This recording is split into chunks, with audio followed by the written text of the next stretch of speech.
யூதாவினுடைய புத்தகம் ஒரே ஒரு அதிகாரம் தான் இருக்கும். 19வது வசனத்தை வாசி. 18 19. நல்லா கவனிங்க.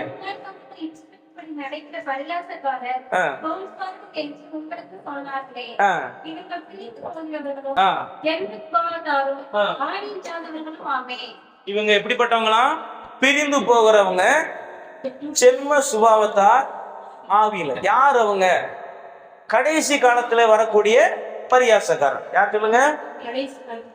கடைசி காலத்துல ஒரு பரியாச கூட்டம் கடந்து வருமா. அந்த பரியாச கூட்டத்துக்கு என்ன சொல்றாருன்னா, பரியாசக்காரனுடைய அந்த பேரு, அவங்க 3 குணத்தோட இருக்கிறாங்க. என்னென்ன குணம்?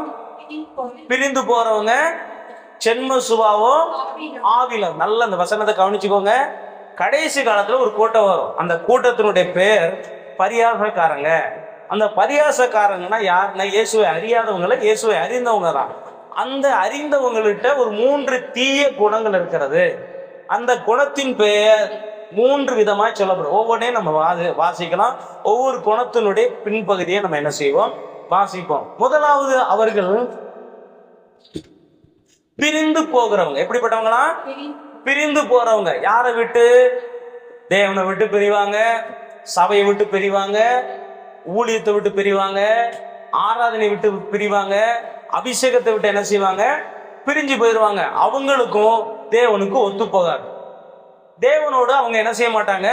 ஒத்து போக மாட்டாங்க. சபையோடு அவங்க என்ன செய்ய மாட்டாங்க? ஒத்து போக மாட்டாங்க. ஆராதனையோடு என்ன செய்ய மாட்டாங்க? கர்த்தருக்கு அடுத்த எந்த காரியத்தோடும் ஒத்து போகாதவங்க தான் இவர்கள். பிரிந்து போகிறாங்க. இவங்க எப்படிப்பட்டவங்களா? பிரிந்து பரியாசக்காரர். சரி, அதுக்குரிய சில வசனங்களை வாசிப்போம். நம்ம ஒரு மனிதன், அவனுக்கு என்ன பேரு? பரியாசக்காரன், பிரிஞ்சு போறான்.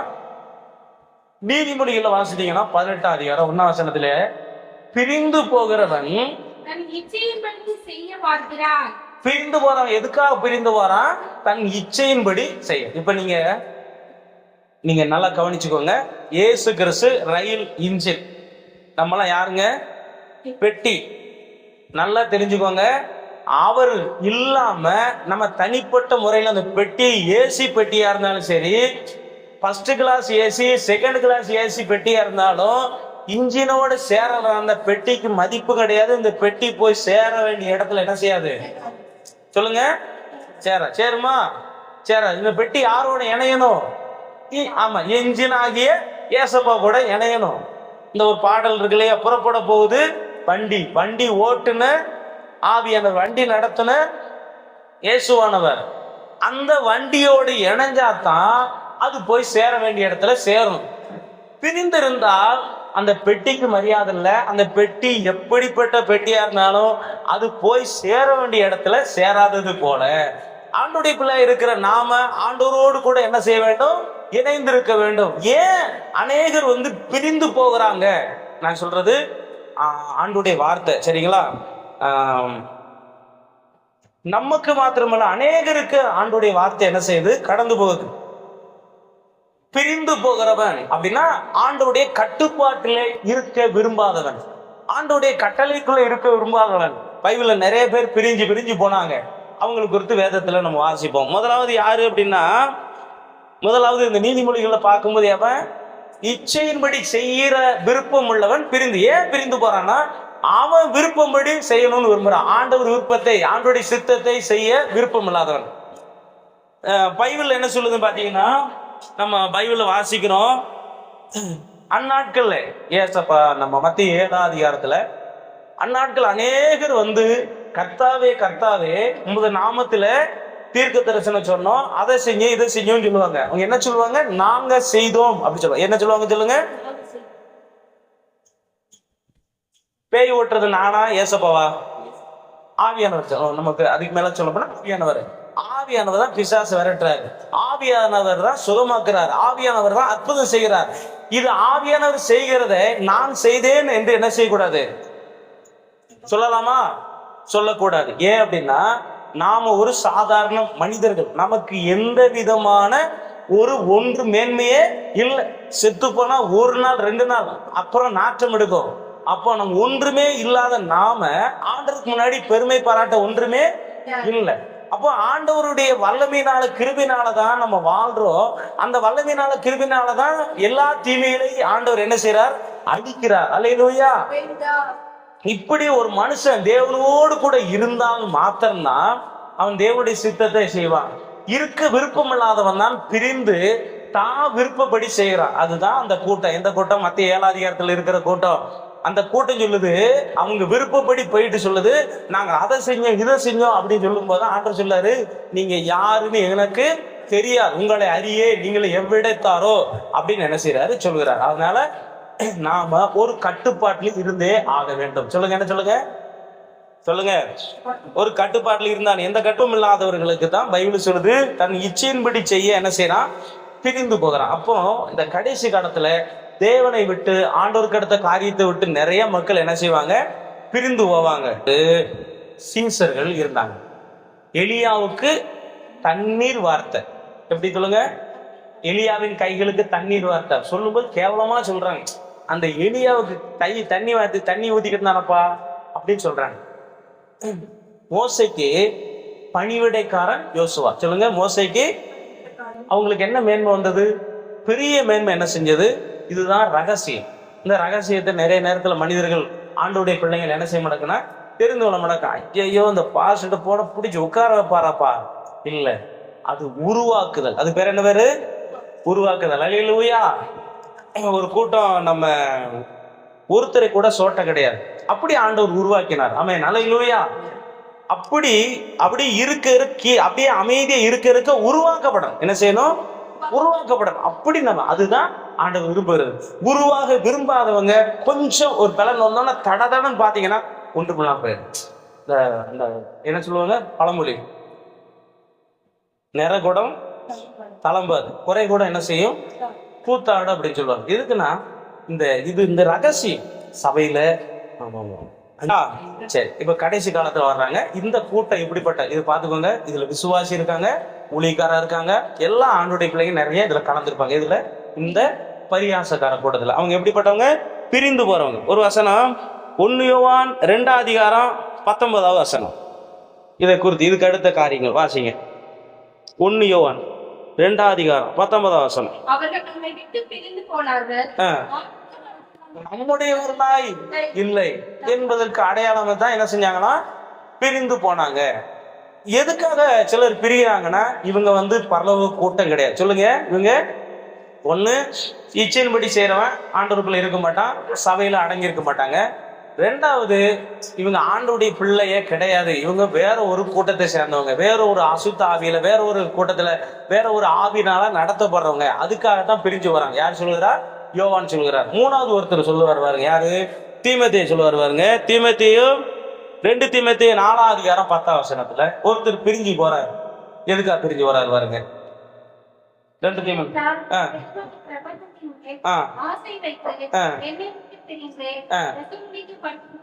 போய்விட்டார். தேமா எதுக்கு பிரிஞ்சு போனா? இந்த பிரபஞ்சத்தின் மேல ஆசை வைத்தான். கிறிஸ்துக்குள்ள வந்தா இப்படி கட்டுப்பாடா இருக்கணும், ஜெபம் சொல்றான், பைபிள் சொல்றாங்க, இப்படி சொல்றான், அப்படி சொல்றான். வேண்டாப்பா, நம்ம கிறிஸ்தவமே வேண்டாம், நம்ம நாட்டுல ஜாலியா இருக்கலாம் அப்படின்னு ஒரு கூட்டம் என்ன செய்யுது? கடந்து போகுது. இந்த பூமியில தேவன் இல்லாத ஜாலி வாழ்க்கை எல்லாம் ஒரு நாளிலே அக்கினி கடலுக்குள்ள போகும்போது ஐயோ ஐயோ அப்படிதான் இருக்கும். இங்க தேவனுக்காக ஜாலியெல்லாம் இழந்து ஆண்டவருக்காக வாழ்றவங்க நித்தியமா அல்லேலூயா அல்லேலூயான்னு என்ன செய்வாங்க? மகிழ்ச்சியா இருப்பாங்க. தேவனுக்காக ஜாலியை இழக்கிறவன் நித்தியமா சந்தோஷத்தை அனுபவிப்பான். ஜாலிக்காக தேவனை இழக்கிறவன் நித்தியமா என்ன செய்வான்? ஐயோ ஐயோங்கிறத அனுபவிப்பான். இது நான் சொல்லல, பைபிள் என்ன செய்யுது சொல்லுங்க.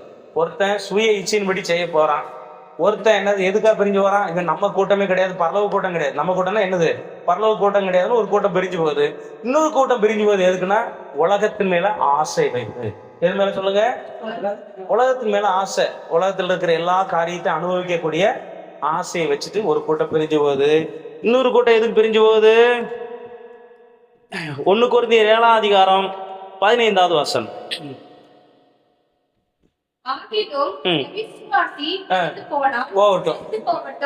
அப்போ அவர் கடைசியில என்ன சொல்லிடுறாரு? சரி, அதுக்கு மேல பிரிஞ்சு போன என்ன செய்யட்டும்? பிரிஞ்சு ஓட்டும். இதுல நம்ம யாருமே அடிமைப்பட்டவங்கள் அல்ல அப்படின்னு சொல்லி இன்னொரு கூட்டத்தை ஆண்டவர் சொல்கிறார். மத்தேயு எழுதின சுவிசேஷம் 13வது அதிகாரம் 21ஆம் வசனத்துல ஒரு கூட்டம் நிலைச்சு நிக்க முடியாம போயிட்டாங்க. எதுக்காக? கொஞ்ச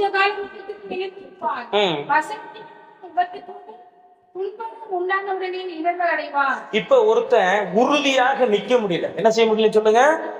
உறுதியா நிக்க முடியல. ஆண்டவருக்குள்ள ஒரு மனுஷன் அதான் பிரிஞ்சு போறாங்க. ஏன் பிரிஞ்சு போறாங்கன்னா, சுய இச்சையின்படி செய்ய நம்ம கூட்டம் கிடையாது, அல்லது இன்னொரு கூட்டம் என்ன செய்யுது, இந்த உலகத்தின் மேல ஆசை வைத்து போகிறது.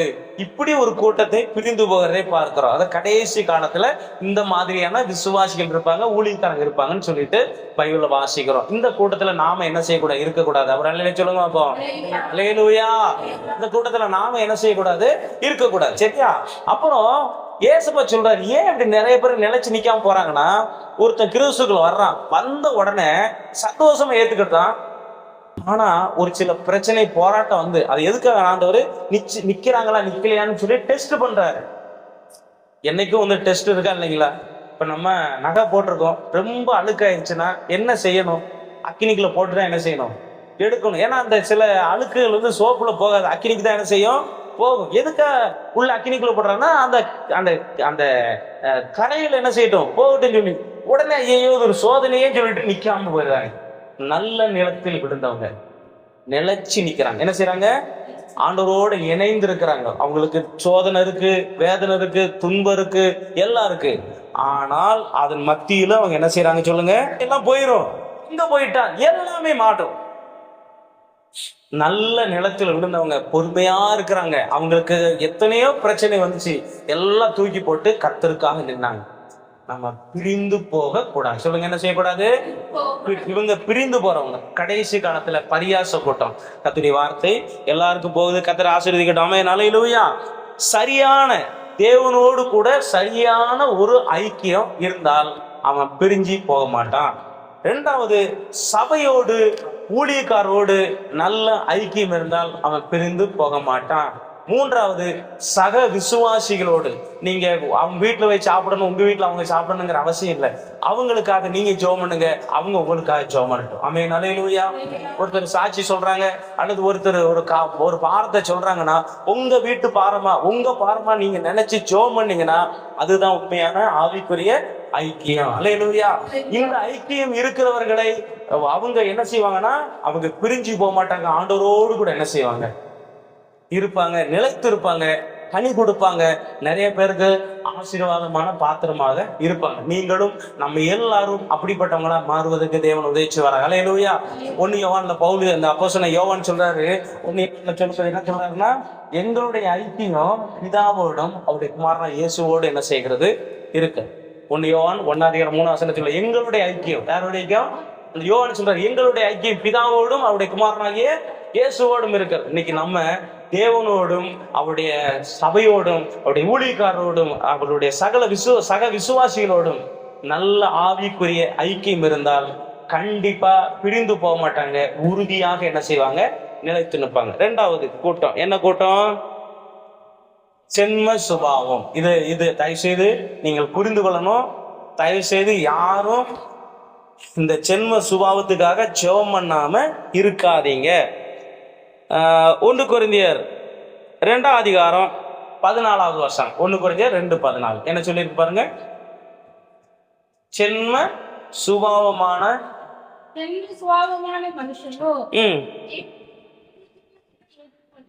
தேவனுடைய ஆவிக்குரியவைகளை ஏற்றுக்கொள்ளலாம். ஏன் ஏற்றுக்கொள்ள மாட்டான்? அடுத்து அவனுக்கு எப்படி தோன்றது? பைத்தியமா. இது அழிக்கப்பட்டாதான் பரலோகம் போக முடியும். இது அழியலைன்னா கன்ஃபார்மா பரலோகம் கிடையாது. நம்ம எவ்வளவு நல்லவங்களா இருந்தாலும் பரலோகம் போக முடியாது. சென்ம சுபாவம். பழைய ஏற்பாட்டுல பலி செலுத்துவாங்க தெரியுங்களா? பலி செலுத்துவாங்களா? பலி செலுத்தும் போது எல்லாத்தையும் உரிச்சிட்டு தான் என்ன செய்யணும், பலி செலுத்து. எங்களை மாதிரி பாசர்களுக்கு மாத்திரம்தான் அவனுக்குள்ளே ஆவியானவர் வருவார். என்ன சொல்லுங்க, என்ன வருவாரு? ஆவியானவர் வருவார். அல்லேலூயா. உங்களை பார்த்து நீங்க என்ன அப்படின்னு கேட்டா என்ன சொல்லணும்? நாங்க ஏசப்பா பிள்ளைங்க. இன்னொரு ஜாதி இருக்கு. என்ன ஜாதி? பரிசுத்த ஜாதி. சொல்லுங்க, என்ன ஜாதி? பரிசுத்த ஜாதி. அல்லேலூயா. அப்படிங்கிற உணர்வு நமக்குள்ள எப்பொழுது என்ன செய்யணும்? இருக்கணும். அப்படிப்பட்ட உணர்வுகளை கர்த்தர் நமக்கு தருவாராக. இந்த ஜென்ம சுபாவம் அப்படியே வந்து ஒரு மனுஷனை அவனை, சரி அதுக்கடுத்து நிறைய வாசிப்போம், வாசிங்க பார்ப்போம். 1 கொரிந்தியர் 5ஆம் அதிகாரம் 8வது வசனம். பழைய புளித்த மாவோடு அல்ல, பொல்லாப்பு என்னும் புளித்த மாவோடும் அல்ல. துர்க்கோணம் புல்லாப்புங்கிற புளித்த மாவோடு அல்ல. இந்த ஜென்ம சுபாவத்துக்கு இன்னொன்னு மொழிபெயர்ப்புல என்ன சொல்லியிருக்கு தெரியுங்களா? மிருக சார்பான மனுஷனா. என்ன மனுஷன் சொல்லிருக்கு? ஒரு 3 மொழிபெயர்ப்பு இருக்குது தமிழ்ல, பைபிள்ல. மிருக சார்பான மனுஷன் அப்படின்றது. இன்னொரு மொழிபெயர்ப்பு என்ன சொல்லி இருக்குன்னா, மனித இயல்பால் மட்டும் இயங்குகிற மனுஷன், மனுஷ தன்மையோடு இருக்கிற மனுஷன். தேவனுடைய தன்மையா அல்ல, மிருகத்தன்மையோடும் மனுஷ உலக பிரகாரம் மனுஷ தன்மையோடும் நடக்கிற மனுஷன், பழைய குணமுடைய மனுஷன். இவனுக்கு தான் என்ன பேரு? ஜென்ம சுபாவம். நல்லா கவனிங்க, என்ன குணம்? ஜென்ம சுபாவம். சொல்லுவாங்க, ஜென்ம புத்தி செருப்பால் அடிச்சாலும் போகாதுமாங்க இல்லையா? நம்ம ஆண்டவருக்குள்ள வரும்போது நம்முடைய ஜென்ம சுபாவங்கள் என்ன செய்யணும்? அழிக்கப்படணும். ஆண்டவருக்கு நம்ம அந்த பழைய குணங்கள் ஒன்று கூட என்ன செய்யக்கூடாது? இருக்கக்கூடாது. ரசிக்கப்படாதுக்கு முன்னாடி நமக்கு பழைய நிறைய குணங்கள் இருக்கும். ஒவ்வொன்னா சொல்லி அழிச்சிருங்க. எங்களை விட்டு என்ன செய்யட்டும்? அழிந்து போகட்டும். ஆமென், அல்லேலூயா. அப்போ முதலாவது என்னது? முதல் குணம் என்ன குணம்? பிரிந்து போறவங்க. ரெண்டாவது எப்படிப்பட்டவங்க? ஜென்ம சுபாவம். இந்த ஜென்ம சுபாவத்தை நாம் அழிப்போம். வேதத்தில் அப்படியே வாசிப்போம். ரோமர் 6ஆம் அதிகாரம் 6ஆம் வசனத்துல இந்த மாம்ச குணம் இருக்கும். அது ஜென்ம சுபாவத்துக்கு இன்னொரு அர்த்தம் மாம்ச குணம். 6ஆம் அதிகாரம் 6.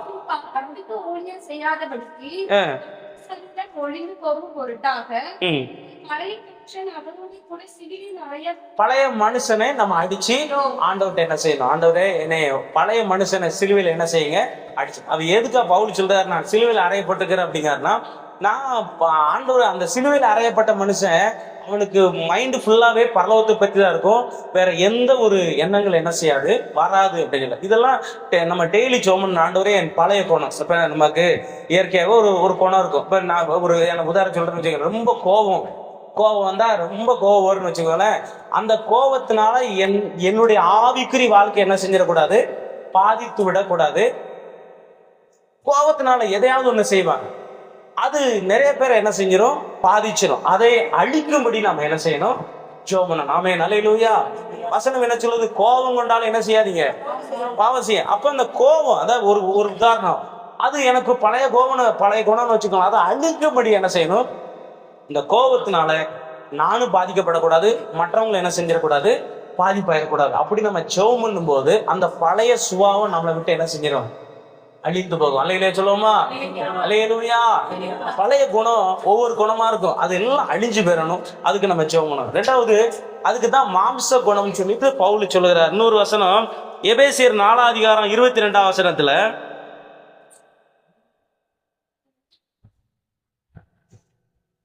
அந்தபடி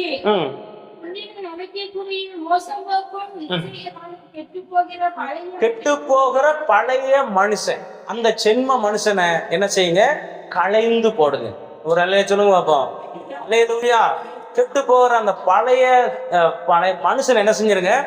அதை கழட்டி போட்டு புதிய மனுஷன் என்ன செய்யுங்க? தடுத்துவங்க. இப்ப நமக்கு ஒரு சுபாவம், அதாவது ஒரு சுபாவம் இருக்கு. என்ன சுபாவம்? 2 பேதுரு 1ஆம் அதிகாரம் 4ஆம் வசனம்.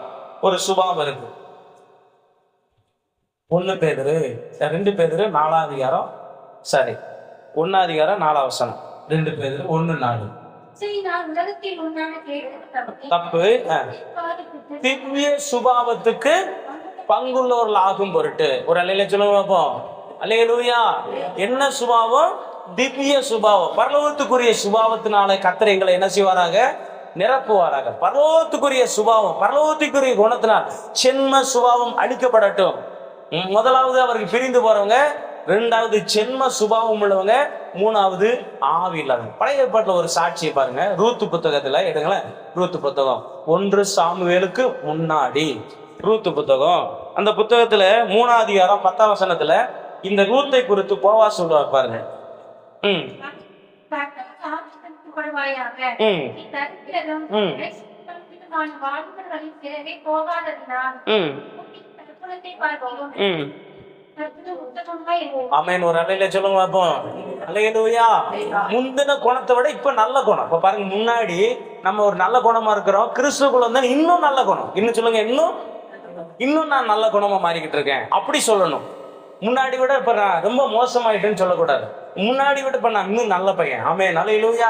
நம்ம பிள்ளைகளை குறித்து நல்ல சொல்ல இந்த முன்னாடி விட இப்ப பிள்ளைங்க நல்ல பிள்ளைங்களா இருக்காங்க, முன்னாடி விட இப்ப நல்லவங்களா இருக்காங்க. அப்படி நம்ம சாட்சி சொல்லணும். கர்த்தர் நம்முடைய குணங்களை மாற்றுவாராக. அந்த ரூத்தை குறித்து போக சொல்றான், முந்தின குணத்தை விட இப்ப எப்படி நல்ல குணம் பாருங்க. நீ உட்கார்ந்து இருக்குது, ஆனா ஒரு சின்ன ஒரு உதவி செய்யும் போது அது அவங்களுக்கு பார்வைக்கு வித்தியாசமா தெரியுது. பார்க்கும்போது வித்தியாசமா இருந்துச்சு, செய்யும் போது வித்தியாசமா இருக்குது அப்படின்னு சொல்லிட்டு நீங்க அப்ப பாஸ்ட்னு சொன்னோம்னா அவங்களுக்கு ஆச்சரியம். ஆமென். அல்லேலூயா. சரி, இப்படிப்பட்ட குணங்களால நம்ம என்ன செய்யட்டும், திவ்ய சுபாவம் அந்த குணத்தினால கட்டணம். மூன்றாவது ஆவி இல்லாதவங்க. வாசிங்க ரோமர் 8 அதிகாரம் 9 வசனம். ரோமர் 8:9.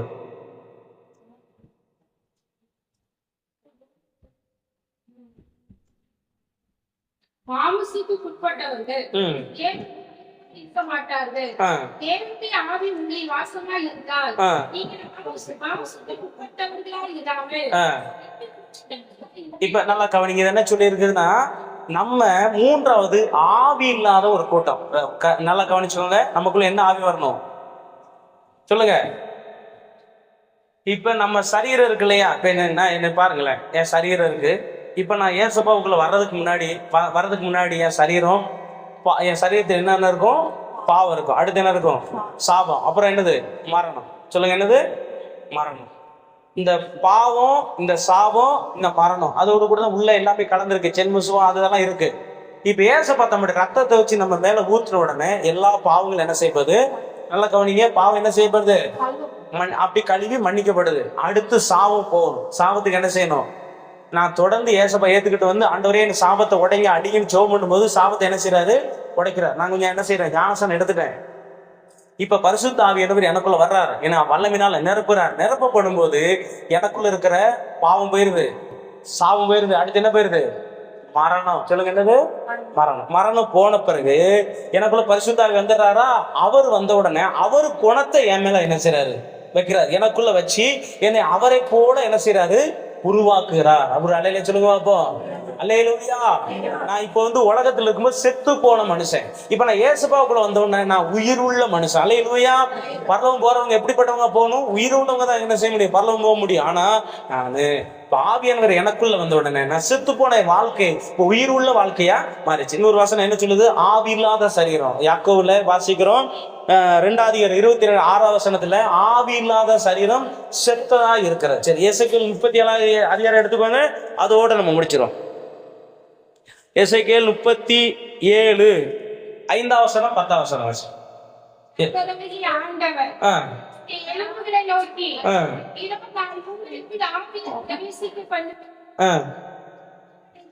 ஆமென். அல்லேலூயா.